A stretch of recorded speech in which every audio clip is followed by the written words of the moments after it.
जय हिंद स्टूडेंट, स्वागत है आप सभी लोगों का स्कॉलर्स पैर अकेडमी के इस यूट्यूब चैनल पर। तो जैसा कि पिछले वीडियो में हमने प्रैक्टिस सेट 2.1 सॉल्व कर दिया था, उसके बाद का जो हमारा टॉपिक है उसका नाम है properties of angles form by two parallel lines and a transversal. तो ये जो टॉपिक है वो हमने 7th स्टैंडर्ड में भी पढ़ा दिया है, 7th स्टैंडर्ड में भी पढ़ा दिया है। तो ये टॉपिक और वो टॉपिक सेम होने वाला है। ये टॉपिक और 7th स्टैंडर्ड में जो हमने पैरेलल लाइन एंड ट्रांसवर्सल के बारे में जो पढ़ा था, प्रॉपर्टीज उसके पढ़े थे, तो ये दोनों टॉपिक सिमिलर है। थोड़ा सा इसमें एडवांस दिया गया है, पर एडवांस के नाम पे ऐसा कुछ नहीं है। जितने भी प्रॉपर्टीज फॉर्म होते हैं, जितने भी प्रॉपर्टीज है इसके, जितने भी करस्पॉन्डिंग एंगल्स फॉर्म होते हैं या फिर अल्टरनेट एंगल फॉर्म होते हैं या फिर इंटीरियर एंगल जो फॉर्म होते हैं, वो इसमें सेम ही रहने वाला है। ठीक है, वो प्रॉपर्टीज इसमें सेम ही रहने वाली है। ठीक है, तो इसके लिए मैंने आपको ये फिगर ड्रॉ किया है। ठीक है, तो इससे हम समझते हैं कि अगर कोई दो लाइन्स पैरेलल है, सपोज जैसा कि बुक में ये जो लाइन्स दिए गए, सपोज अगर हम इनको मान के चलते हैं कि ये लाइन है हमारी एल और दूसरी लाइन है हमारी एम, लाइन एल और एम। अगर मैं ये बोलता हूँ कि मेरी ये जो लाइन है लाइन एल पैरेलल है किससे,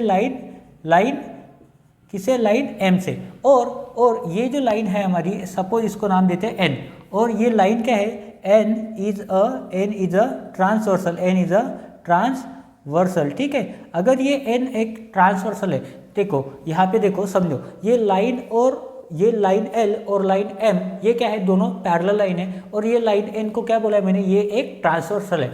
अगर ये दो लाइन पैरेलल है और उसमें से एक ट्रांसवर्सल पास हो रही है, तो कितने पॉइंट से पास होती है, दो डिस्टिंक्ट पॉइंट से क्या होती है, वो पास होती है, दो डिस्टिंक्ट पॉइंट से पास होती है। जब भी कोई ट्रांसवर्सल दो पैरेलल लाइन से पास होती है, तो वो टोटल कितने एंगल फॉर्म करती है, वो टोटल 8 एंगल्स फॉर्म करती है। कितने एंगल्स फॉर्म करते हैं, टोटल 8 एंगल्स फॉर्म करते हैं। 8 एंगल्स क्या करते हैं, वो फॉर्म करते हैं। कितने, टोटल 8 एंगल्स वो फॉर्म करते हैं। ठीक है, उसी 8 एंगल्स के बारे में अभी हमें पढ़ना है कि वो 8 एंगल्स कौन से होने वाले हैं। ठीक है, अगर वो 8 एंगल्स हमें पता चल गए, अगर वो 8 एंगल्स कौन से वो हमें पता चल गए, तो हम जो प्रैक्टिस से 2.2 में जो क्वेश्चन होने वाले हैं वो सभी हम सॉल्व कर सके। ठीक है, इसमें भी एक बहुत अच्छी बात है, अगर 8 एंगल्स में से ये जो टोटल 8 एंगल्स यहाँ पे फॉर्म होते हैं, उसमें से, उस पूरे 8 एंगल्स में से अगर हमें कोई एक भी एंगल पता है, या फिर अगर हमें क्वेश्चन में सिर्फ एक ही एंगल का मेजरमेंट दिया गया है, फिर भी हम बाकी सभी बचे वाले 7 एंगल्स का मेजरमेंट फाइंड आउट कर सकते हैं। क्या कर सकते हैं, अगर हमें एक एंगल सिर्फ गिवन है, तो बचे वाले जो 7 एंगल्स है उन सभी एंगल्स का मेजरमेंट हम फाइंड आउट कर सकते हैं। तो देखो, जैसे कि फिगर में दिखाया गया है, हमने कितना बोला है, 8 एंगल्स फॉर्म करते हैं। तो 8 एंगल कैसे फॉर्म करते हैं, देखो यहाँ पे angle A, angle B, angle C, angle D, और दूसरी लाइन पे angle E, angle F, angle G and angle H. तो ये टोटल कितने एंगल हो रहे हैं, टोटल 8 एंगल हो रहे हैं। अगर सपोज मैं बोलता हूँ कि मुझे एंगल ए का मेजरमेंट पता है, तो मैं बाकी बचे वाले 7 एंगल का मेजरमेंट फाइंड आउट कर सकता हूँ। ठीक है, ये इस टॉपिक में सबसे अच्छी बात है। ठीक है, अगर एक एंगल का मुझे मेजरमेंट पता है, तो बाकी बचे 7 एंगल्स का मेजरमेंट मैं कैसे भी कैलकुलेट कर सकता हूँ, कैसे भी फाइंड आउट कर सकता हूँ। ठीक है, इतना समझा। तो देखो, इसी के बेसिस के ऊपर हम क्या करते हैं कि इसमें कौन से एंगल फॉर्म होते हैं, वो हम देखते हैं। ठीक है, अभी वो हम देखते हैं। तो सबसे पहले जो एंगल्स फॉर्म होते हैं वो होते हैं करस्पॉन्डिंग एंगल। सबसे पहले जो फॉर्म होते हैं एंगल, वो होते हैं करस्पॉन्डिंग एंगल्स। क्या होते हैं, उनका नाम होता है करस्पॉन्डिंग एंगल्स। अब ये जो करस्पॉन्डिंग एंगल फॉर्म होते हैं, देखो इसमें जितने भी एंगल फॉर्म होते हैं, कितने एंगल फॉर्म होते हैं, करस्पॉन्डिंग एंगल फॉर्म होते हैं। उसके बाद इंटीरियर मतलब को इंटीरियर एंगल फॉर्म होते हैं, और उसके बाद अल्टरनेट एंगल फॉर्म होते हैं। अल्टरनेट एंगल में भी कितने, 2 टाइप है, इंटीरियर अल्टरनेट एंगल और दूसरा टाइप है एक्सटीरियर अल्टरनेट एंगल। तो ये सभी एंगल्स के नाम जो मैंने बोले हैं, उसमें क्या होता है, उनमें पेयर होते हैं। क्या होते हैं, उनमें पेयर होते हैं। और पेयर कैसी होती है, 2 एंगल मिला के एक पेयर बनती है। कितने, 2 एंगल मिला के एक पेयर बनती है। जैसे अगर आप कभी शॉप में जाते हो शूज़ खरीदने के लिए, तो वो क्या दिखाता है, वो आपको पेयर दिखाता है, लेफ्ट और राइट की, लेफ्ट लेग और राइट लेग की क्या करते हैं, वो पेयर दिखाता है। ठीक है, बिना पेयर के वो हमें शूज़ नहीं दे सकते, या फिर हम खरीद भी नहीं सकते। तो सिमिलरली ऐसी करस्पॉन्डिंग एंगल्स को इंटीरियर एंगल, या फिर उन्हीं को बोलते हैं इंटीरियर एंगल, या फिर अल्टरनेट एंगल जो होते हैं, उनकी क्या होती है, पेयर होती है। ठीक है, तो जैसा कि अभी हमने फिगर ड्रॉ किया है, तो उसी प्रकार उन्होंने एक दूसरा फिगर दिया है करस्पॉन्डिंग एंगल्स लिखने के लिए या फिर अल्टरनेट एंगल लिखने के लिए। तो वो फिगर से हम समझते हैं कि ये पेयर कैसे होते हैं। ठीक है, तो सबसे पहले हम ड्रॉ करते हैं ये फिगर। तो जैसे कि हमने फिगर ड्रॉ कर लिए, इस फिगर में अभी हम समझते हैं कि करस्पॉन्डिंग एंगल्स की पेयर कौन सी होती है, करस्पॉन्डिंग एंगल की पेयर कौन सी होती है और कैसे हम इन्हें फाइंड आउट कर सकते हैं। देखो, तो करस्पॉन्डिंग एंगल जो होते हैं उनको लिखना बहुत ही आसान तरीका है, उनको लिखना बहुत ही आसान है। उसके लिए भी एक तरीका बताता हूँ। देखो, करस्पॉन्डिंग एंगल जितने भी करस्पॉन्डिंग एंगल्स होते हैं उनको लिखने के लिए सिंपल में आपको एक ही अल्फ़ाबेट याद करना होता है, वो होता है अल्फ़ाबेट एफ। वो होता है अल्फ़ाबेट एफ। अभी जो एफ, ये जो अल्फ़ाबेट है, ये किसी भी डायरेक्शन में हो, किसी भी पोजीशन में हो, हमें उससे कोई भी मतलब नहीं है। यहाँ पे मैं बना के भी दिखाता हूँ। जैसे ये एफ है, जैसे ये एफ अल्फ़ाबेट है, ठीक है, इसके अंदर कितने एंगल फॉर्म हो रहे हैं? आप बोलेंगे सर देखो, यहाँ पे एक एंगल फॉर्म हो रहा है और दूसरा एंगल सर यहाँ पे फॉर्म हो रहा है। सही बात है, ठीक है, सही बात है, एकदम सही बताया आपने। कहा कितने एंगल फॉर्म हो रहे हैं? देखो यहाँ पे कितने एंगल फॉर्म हो रहे हैं? यहाँ पे 2 एंगल फॉर्म हो रहे हैं, ये पहला वाला एंगल और ये एक दूसरा वाला एंगल। मैंने क्या बोला है? एफ के अंदर फॉर्म होने वाले एंगल। अब वो एफ कैसा भी हो, अगर मैं बोलूँ कि ऐसा एफ निकाला है, ठीक है, हमें पोजीशन से मतलब है क्या, हमें उसके डायरेक्शन से मतलब है क्या? नहीं। इसके अंदर कहाँ पे फॉर्म हो रहे क्या एंगल? ये देखो यहाँ पे फॉर्म हो रहे, ये 1 ये 2। तो ये देखो, ये पेयर है, ये 2 एंगल की पेयर बन रही। तो यही पेयर जो है, ये किसकी होती है? करस्पॉन्डिंग एंगल्स की पेयर होती है। किसकी पेयर होती है? करस्पॉन्डिंग एंगल्स की पेयर होती है। देखो, जैसा कि अभी ये फिगर में दिखाया गया है, पॉइंट का नाम दिया, ये पॉइंट एम है और ये पॉइंट एन है, ठीक है, ये जरा ध्यान रखो, ठीक है। तो देखो यहाँ पे एफ कहाँ पे फॉर्म हो रहा है, हमको बस एफ फॉर्म करना है, वो उल्टा हो, सीधा हो, खड़ा हो, बैठा हो, हमें से उससे कोई मतलब नहीं है, बस एफ फॉर्म करो आप, ठीक है। तो यहाँ पे देखो, यहाँ पे पी एम एन और बी, ये आर, ठीक है, यहाँ पे एफ फॉर्म हो रहा है, यहाँ पे एफ फॉर्म हो रहा है, उल्टा हो रहा है, ऐसा वाला। तो यहाँ पे देखो, यहाँ पे ये जो एंगल है एंगल एम और ये जो एंगल है एंगल एन, ये दोनों करस्पॉन्डिंग एंगल हो सकते हैं। आप बोलोगे हाँ सर, क्योंकि एफ के अंदर आ रहे हैं, तो ये दोनों भी एंगल करस्पॉन्डिंग एंगल्स है और आपका आंसर भी बिल्कुल सही है, ठीक है। तो यहाँ पे हम लिख देते हैं कि ये जो एंगल है हमारा angle P M N, angle P M N and angle R N B and angle R N B, ठीक है। अभी करस्पॉन्डिंग एंगल तो लिख दिया हमने, एक पेयर लिख दी। अभी एक और बात, एंगल लिखने के बाद बता रहा हूँ एक और बात, जब भी कोई 2 लाइंस पैरेलल होते हैं और उनमें से एक ट्रांसवर्सल पास होती है, तो ये जितने भी एंगल्स होते हैं करस्पॉन्डिंग एंगल, ये जितने भी करस्पॉन्डिंग एंगल होते हैं वो क्या होते हैं? इक्वल होते हैं। वो क्या होते हैं? इक्वल होते हैं, या फिर उसी को दूसरा वर्ड यूज करते हैं, कॉन्ग्रुएंट होते हैं, ठीक है। क्या होते हैं? कॉन्ग्रुएंट होते हैं, इक्वल होते हैं।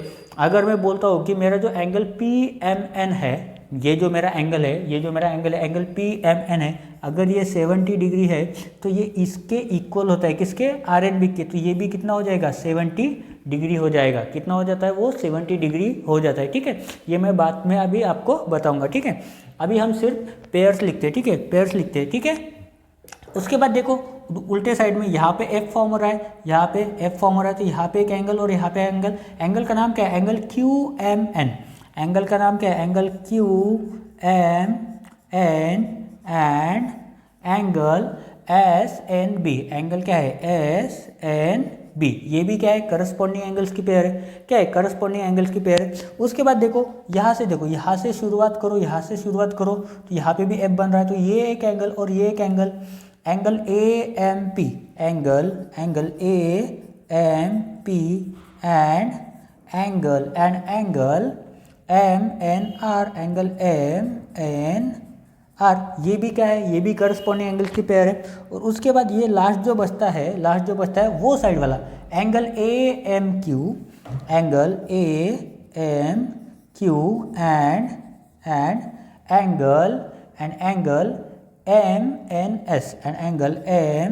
N S. ये चारों पेयर जो है वो किसके? वो करस्पॉन्डिंग एंगल्स के। कब? जब लाइन पी क्यू और लाइन आर एस क्या है? दोनों पैरेलल है। दोनों क्या है? दोनों भी लाइन क्या है? दोनों लाइन क्या है? पैरेलल है। क्या है? पैरेलल है दोनों भी लाइन, ठीक है। और ए बी जो है, ए बी क्या है? ए बी एक ट्रांसवर्सल है। क्या है? ए बी एक ट्रांसवर्सल है, ठीक है, इतना समझा आपको। जब ये दोनों लाइन पैरेलल होते हैं और ए बी ट्रांसफर होते हैं तो जितने भी करस्पॉन्डिंग एंगल्स होते हैं वो क्या होते हैं, इक्वल होते हैं। वो क्या होते हैं, इक्वल होते हैं। देखो ये हमेशा याद रखो, ये हमें क्वेश्चन में बहुत काम आने वाली। ये क्या होते हैं, इक्वल होते हैं, इक्वल होते हैं। क्या होते हैं, करस्पॉन्डिंग एंगल्स आर कॉन्ग्रुएंट और equal with two lines are parallel, with two lines are parallel, ठीक है। जब भी कोई दो लाइन पैरेलल होते हैं और उनमें से एक ट्रांसवर्सल पास होते हैं तो जितने भी करस्पॉन्डिंग एंगल बनते हैं वो सभी क्या होते हैं, इक्वल होते हैं। इतना समझ में आपको, इतना समझ में आया, वो सभी क्या होते हैं, इक्वल होते हैं, या फिर हम उसे बोल सकते हैं कॉन्ग्रुएंट होते हैं। कॉन्ग्रुएंट होते हैं मतलब उनका मेजरमेंट क्या रहेगा, उनका मेजरमेंट इक्वल रहेगा। उनका मेजरमेंट क्या रहेगा, उनका मेजरमेंट इक्वल रहेगा, ठीक है। उसके बाद हम पढ़ते हैं अल्टरनेट एंगल्स। उसके बाद सेकंड जो होते हैं वो होते हैं अल्टरनेट एंगल्स। अल्टरनेट एंगल्स क्या होते हैं, सेकंड होते हैं अल्टरनेट एंगल्स, ठीक है। ये भी बहुत इजी होते हैं। ये भी कैसे होते हैं, अल्टरनेट एंगल्स बोला है मतलब क्या हो जाएगा, पेयर बनेगी, इसकी भी क्या बनेगी, पेयर। देखो अल्टरनेट एंगल जो होते हैं वो दो तरीके के होते हैं। कितने तरीके के, दो तरीके के, ठीक है। एक होता है इंटीरियर, एक होता है interior alternate angle, interior alternate angles, और दूसरा होता है एक्सटेरियर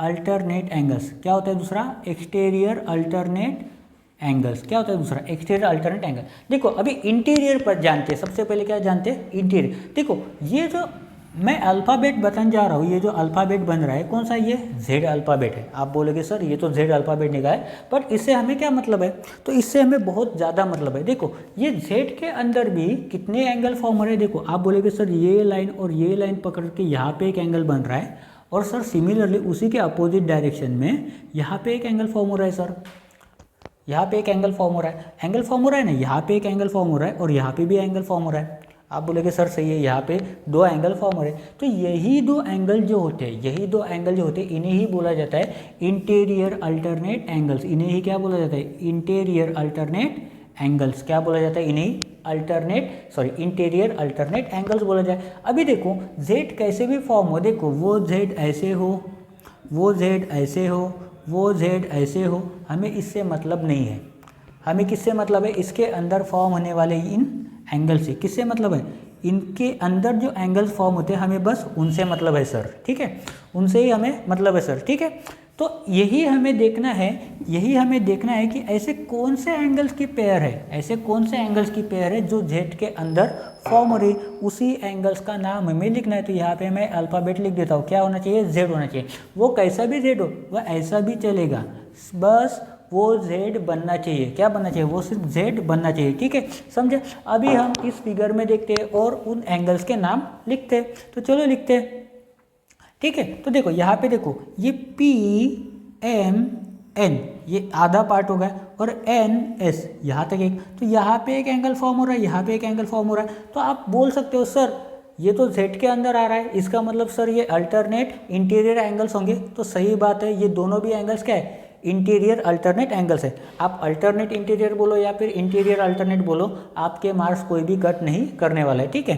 तो यहाँ पे लिखते हैं फिर हम एंगल पी एम एन, यहाँ पे लिखते हैं हम angle P M N and angle M N S and angle M N S. ये दोनों भी एंगल क्या है हमारे, इंटीरियर अल्टरनेट एंगल्स, ठीक है। उसी के प्रकार देखो आप यहाँ पे भी तो एक उल्टा जेड फॉर्म हो रहा है, यहाँ पर भी एक उल्टा जेड फॉर्म हो रहा है। तो आप बोलोगे सर ये जो एंगल एम है, यहाँ पे एंगल एन है, उसको उल्टा लिख दो sir, angle Q M N. आप बोलोगे सर एंगल लिखो पहले Q M N and sir दूसरा एंगल है हमारा angle M N R, angle M N R. Sir ये दोनों भी तो angle sir interior alternate angles है। अभी एक और बात हम क्या पढ़ रहे हैं कि लाइन पी क्यू और लाइन आर एस क्या है, दोनों पैरेलल है और ए बी क्या है, ट्रांसवर्सल है। तो इसकी वजह से ये दोनों एंगल भी क्या हो जाएंगे, इक्वल हो जाएंगे। दोनों एंगल भी क्या हो जाएंगे, इक्वल हो जाएंगे। तो यहाँ पे हम लिख सकते हैं angle P M N and नहीं लिखेंगे, यहाँ पे इक्वल होता है किससे, एंगल एम एन एस से। सिमिलरली यहाँ पर भी एक दोनों क्या हो जाते हैं, एंगल इक्वल हो जाते हैं। उन दोनों का मेजरमेंट क्या रहेगा, सेम रहेगा। अगर ये 100 डिग्री है तो ये भी 100 डिग्री रहेगा, अगर ये 200 डिग्री है तो ये भी 200 डिग्री रहेगा, अगर ये 10 डिग्री है तो ये भी 10 डिग्री ही रहेगा। ठीक है, इतना समझा आपको। अभी देखो एक्सटीरियर अल्टरनेट एंगल्स के बारे में बात करते हैं। एक्सटीरियर अल्टरनेट एंगल जो है वो भी बहुत इजी है। देखो जेड के अंदर के लिए थे, अभी एक्सटीरियर बोलेंगे तो क्या क्या बोलेंगे, अभी एक्सटीरियर बोलेंगे तो क्या होगा, जेड के बाहर चले जाएंगे। अल्टरनेटिव बोला है ना, तो ये अगर जेड है तो ऐसा कौन सा हमने तीर मारा है कि हम इसको कुछ चेंज नहीं कर सकते, हम इसको अपने मर्जी से चेंज कर सकते हैं। देखो अगर इस लाइन को मैं एक्सटेंड कर दूँ तो ऐसे ही दिख रहा है कुछ, देखो ये लाइन ऊपर जा रही है, ये लाइन यहाँ पे नीचे एक्सटेंड हो रही है, दिख रहा है ऐसा। तो देखो अभी तक हमने किसकी बात की थी, अल्टरनेट इंटीरियर, ये तो इंटीरियर पार्ट वाला हो गया। बट अभी हम क्या पढ़ रहे हैं, अभी एक्सटीरियर के बारे में। तो ये जो एंगल फॉर्म हो रहा है उसके बाहर, जेड के बाहर, इनको बोलते हैं एक्सटीरियर अल्टरनेट एंगल्स। इनको क्या बोलते हैं, एक्सटीरियर अल्टरनेट एंगल्स। ठीक है, ये समझा आपको, ये समझा। तो अभी हम आसानी से, बहुत आसानी से, सिर्फ आसानी से क्या नहीं, बहुत ज़्यादा आसानी से हम लिख सकते हैं कि एक्सटीरियर अल्टरनेट एंगल्स की पेयर क्या हो सकती है। ठीक है, तो यहाँ पे देखो जेड के बाहर यहाँ पे एंगल फॉर्म हो रहा है और यहाँ पे एंगल फॉर्म हो रहा है, तो ये एंगल एम और एंगल बी क्या हो जाएंगे, हमारे एक्सटीरियर अल्टरनेट एंगल हो जाएंगे। और पैरेलल लाइन एंड ट्रांसवर्सल की वजह से वो इक्वल होंगे, क्या हो जाएंगे, वो इक्वल होंगे। तो यहाँ पर हम लिख सकते हैं angle A M P, angle A M P congruent to, ठीक है, यहाँ पे ये भी लिख के बता रहा हूँ, कॉन्ग्रुएंट टू क्या होगा, angle S N B, angle S N B, यहाँ पे बी पॉइंट नीचे था, एंगल एन था। ठीक है,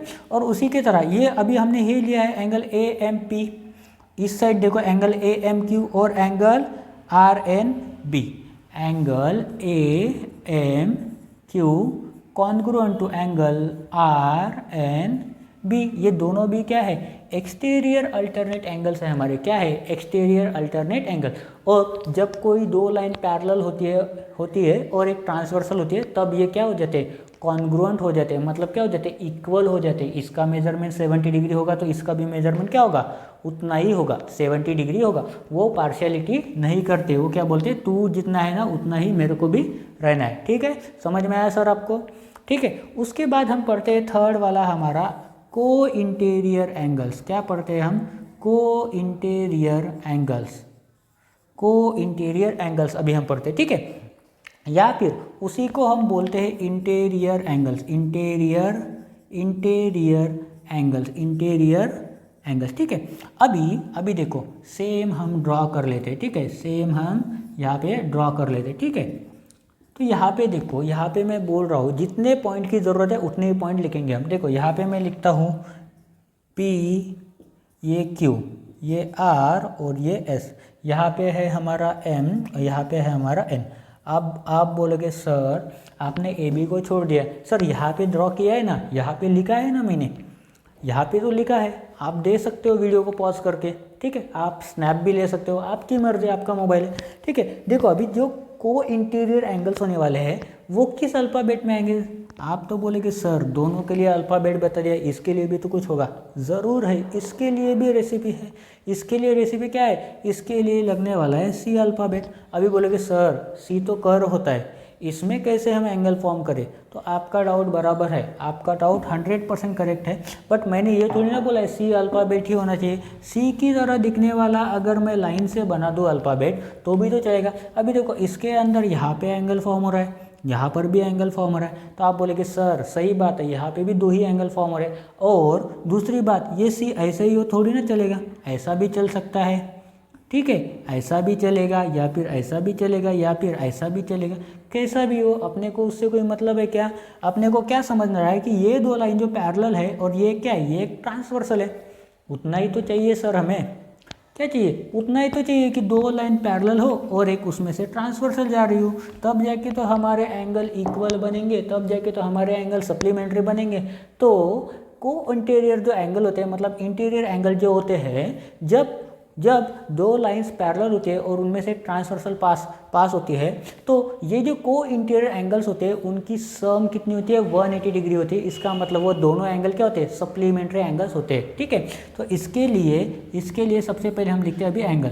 कौन सा अल्फ़ाबेट यूज़ करेंगे, सी अल्फ़ाबेट हम यहाँ पे यूज़ करेंगे। तो देखो यहाँ पे एंगल कौन से बढ़ रहे हैं, एंगल PMN, ये जो एंगल है एंगल PMN एंड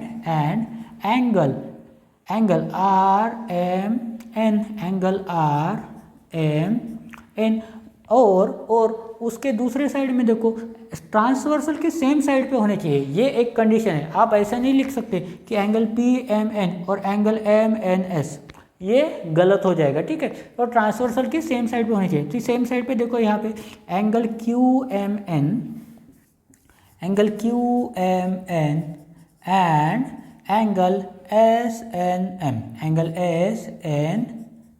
ठीक है, अभी ये जो दो एंगल्स होते हैं वो क्या होते हैं, जब को इंटीरियर एंगल्स हो या फिर इनके बोलते हैं इंटीरियर एंगल्स, तब क्या होते हैं वो सप्लीमेंट्री होते हैं।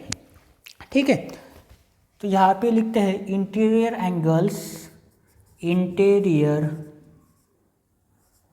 Angles on the same side of transversal are supplementary क्या होते हैं, वो दोनों एंगल्स मिला के कितना बनाते हैं, वो टोटल 180 डिग्री बनाते हैं। कितना बनाते हैं, टोटल 180 डिग्री बनाते हैं। ठीक है, कब, जब दो लाइन पैरेलल हो और उनमें से एक ट्रांसवर्सल पास हो रही हो तब। ठीक है, इतना समझा। अभी इसके बाद हम कुछ सॉल्व एग्जाम्पल सॉल्व करते हैं। तो देखो यहाँ पर पहला जो हमारा सॉल्व एग्जाम्पल है वो बहुत ही सिंपल एंड इजी है। दूसरा वाला थोड़ा सा यहाँ पे उन्होंने क्या किया, डायरेक्ट मेजरमेंट नहीं दिया है। ठीक है, तो पहला वाला हम पहले सॉल्व करते हैं क्योंकि वो इजी एंड सिंपल है आपके लिए भी और मेरे लिए भी। ठीक है, तो आप जल्दी से अपना बुक और पेन उठाओ और दोनों क्वेश्चन को सॉल्व करके देखो। ठीक है, तो पहला वाला हम साथ में करते हैं, दूसरा वाला भी हम साथ ही में करने वाले हैं, टेंशन मत लो। ठीक है, तो पहला वाला भी पढ़ते हैं। पहला वाला सॉल्व एग्जाम्पल में हमें बोला है in the adjoining figure line AB parallel to line PQ। देखो लाइन AB, ये जो लाइन AB है और ये जो लाइन PQ है, दोनों क्या है, दोनों पैरेलल है। तो यहाँ पे फटाक से गिवन लिख दो, ठीक है। आप बोलोगे सर लिख दिया, तो लिख दिया नहीं, मैंने भी लिखा नहीं है, तो हम साथ में लिखेंगे लाइन AB पैरेलल है किससे, लाइन PQ से। उसके बाद line LM is a transversal, comma करके यहाँ पे लिख दो line LM is a transversal. क्या लिखेंगे, line LM is a transversal. ये क्या है, LM क्या है, ट्रांसवर्सल है। ठीक है, angle measure of angle MNQ is equal to 70 degree. तो यहाँ पे लिखते हैं measure of angle MNQ is equal to कितना दिया है, 70 degree. Then find measure of angle AON। तो टू फाइंड के लिए उन्होंने दिया है मेजर ऑफ एंगल AON। ठीक है, तो सबसे पहले हमारा काम है कि ये angle AON and angle MNQ कहाँ पर है वो चेक करना। ठीक है, बुक और पेन अगर उठा लिया होगा तो चलो फाइंड आउट करो MNQ कहाँ पर है। देखो MNQ यहाँ पर लिखा है, मतलब ये वाला एंगल क्या है हमारा, ये वाला एंगल है हमारा एंगल MNQ, जो कितना है, जो कि है 70 डिग्री। ठीक है, उसके बाद देखो AON देखो यहाँ पर है, ये जो एंगल है हमारा, ये कौन सा एंगल है, एंगल AON है। ठीक है, तो अभी ये एंगल हमें पता है और ये एंगल हमें नहीं पता है, तो हमारी क्या गलती है भाई, नहीं पता है तो हम फाइंड आउट करेंगे। हम क्या करेंगे, फाइंड आउट करेंगे। तो इसके लिए दो तरीके हैं, देखो ये एंगल और ये एंगल दोनों मिलेके क्या बना रहे, करस्पॉन्डिंग एंगल्स की पेयर बना रहे। आप बोलोगे हाँ सर करस्पॉन्डिंग एंगल की पेयर बना रहे, पर गधो ये भी तो हो सकता है कि ये एंगल और ये एंगल, देखो ये एंगल और ये एंगल, ये कौन सा पेयर बना रहे। सर आप बोलोगे कि सर ये तो इंटीरियर अल्टरनेट एंगल की पेयर बना रहे। अगर इसका आंसर आए या फिर इसका आंसर आए तो भी सर हमको आंसर मिल जाएगा, तो करेक्ट है सर। ये दोनों में से किसी का भी एंगल मैं फाइंड आउट करूँ तो भी मुझे आंसर मिलने वाला है। तो चलिए शुरू करते हैं, एंगल फाइंड आउट करते हैं। ठीक है, बिना देरी किए। ठीक है। तो यहाँ पे लिखते हैं सॉल्यूशन, यहाँ पे क्या लिखेंगे हम, सॉल्यूशन। यही मेथड होती है और यही स्टेप्स होते हैं मैथमेटिक्स में सॉल्यूशन लिखने के, आंसर लिखने के, ठीक है। तो यहाँ पे अगर हम बोल सकते हैं कि ये जो मेरा एंगल पी एन एम है और ये जो एंगल है मेरा एम एन क्यू, दोनों क्या बना रहे हैं, दोनों ही लीनियर पेयर बना रहे हैं सर। क्या बना रहे हैं, लीनियर पेयर। तो यहाँ पे हम लिख सकते हैं angle angle P N M है यहाँ पे, angle P N M and angle M N Q are forming linear pair. क्या फॉर्म कर रहे हैं, लीनियर पेयर फॉर्म कर रहे हैं। तो लीनियर पेयर फॉर्म कर रहे, इसका मतलब क्या होगा, इन दोनों एंगल का सम कितना होगा, 180 डिग्री होगा। सर आपको तो पता है, आपको तो सब कुछ पता है। तो चलो लिखो फिर P N M plus angle M N Q is equal to कितना होगा, 180 डिग्री। अभी एम एन क्यू हमें दिया है कितना है, ये 70 डिग्री है, इज इक्वल टू करके लिख दो। यहाँ पे देखो P N M as it is आएगा, इधर कितना आएगा 180 डिग्री, ठीक है। पी 70 को उधर भेज दो तो angle P N M is equal to कितना हो जाएगा 180 माइनस 70 डिग्री। तो आप बोलेंगे sir angle P N M का मेजरमेंट आ रहा है 70 डिग्री, और सर आपने बोला था ये दोनों एंगल क्या है, करस्पॉन्डिंग एंगल है। तो यहाँ पर हम लिख सकते हैं angle P N M is equal to angle A O N. Bracket में क्या लिखेंगे, ब्रैकेट में लिखेंगे करस्पॉन्डिंग एंगल्स।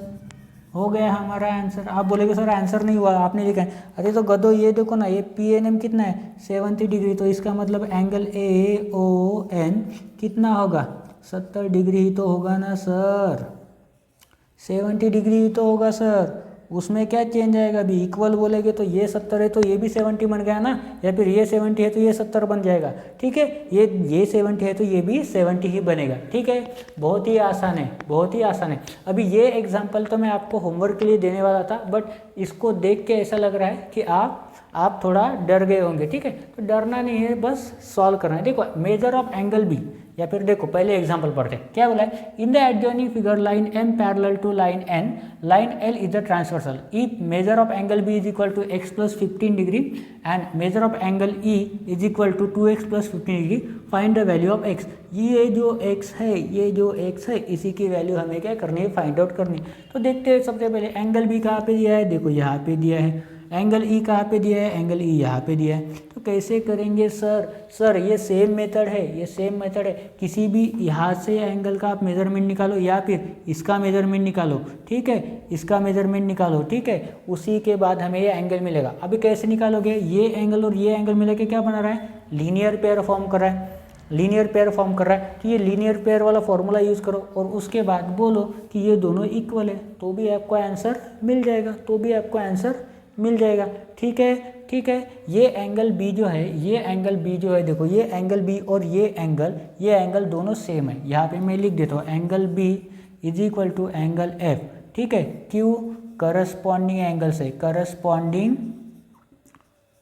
करस्पॉन्डिंग एंगल्स है वो, ठीक है। इसी के वजह से angle F is equal to कितना हो जाएगा, जितना एंगल बी है एक्स प्लस 15 डिग्री। अभी ई तो आपको पता है, तो हम लिख सकते हैं angle F and angle E R forming linear pair. तो हमें पता है angle F plus angle E मिला के कितना होगा 180 डिग्री होगा। एंगल एफ कितना है हमारा x प्लस 15, एंगल ई कितना दिया है 2x plus 15 is equal to कितना है यहाँ पे 180 डिग्री। देखो 15 प्लस 15 कितना होगा 30 होगा, 2x प्लस x कितना होगा 3x होगा, यहाँ पे प्लस है, यहाँ पे दिया है 180 डिग्री। 30 को उधर साइड शिफ्ट कर दो, क्या होगा 3x is equal to 180 degree minus 30 degree. देखो 180 माइनस 30 डिग्री कितना आएगा, आप बोलोगे सर यहाँ पे तो 150 आएगा ना सर, ठीक है। तो इसके बाद देखो सर अभी x इज इक्वल टू क्या होगा, ये 150, ये 3 उधर चला गया, देखो यहाँ मल्टीप्लिकेशन में, उधर जाने के बाद क्या हो जाएगा डिवाइड में, 3 5 जा कितना होता है 15। तो आप बोलेंगे सर x आया है हमारा 50 डिग्री सर, हमारा आंसर भी आ गया है सर आपके साथ साथ सर, ठीक है। तो देखो ये दोनों सॉल्व एग्जाम्पल हमने सॉल्व कर दिए, ठीक है, दोनों एग्जाम्पल हमने सॉल्व कर दिए, ठीक है। वीडियो ज़्यादा लंबी ना हो इसलिए मैं प्रैक्टिस सेट 2.2 यहाँ पे सॉल्व नहीं करूँगा, ठीक है। एक और वीडियो बनाएंगे हम इसके बाद, उसमें हम सॉल्व करेंगे प्रैक्टिस सेट 2.2 जो कि बहुत ही इजी एंड बहुत ही सिंपल है। उसमें जो भी क्वेश्चन है वह उसमें से कोई ना कोई क्वेश्चन आपको एग्जाम में ज़रूर आएगा, ठीक है, कोई ना कोई क्वेश्चन आपको ज़रूर आए, ठीक है। तो आज की इस वीडियो में बस हम इतना ही पढ़ने वाले हैं, ठीक है, इतना ही पढ़ने वाले हैं। प्रैक्टिस सेट 2.2 हम नेक्स्ट वीडियो में सॉल्व करेंगे, ठीक है। थैंक यू एंड जय हिंद।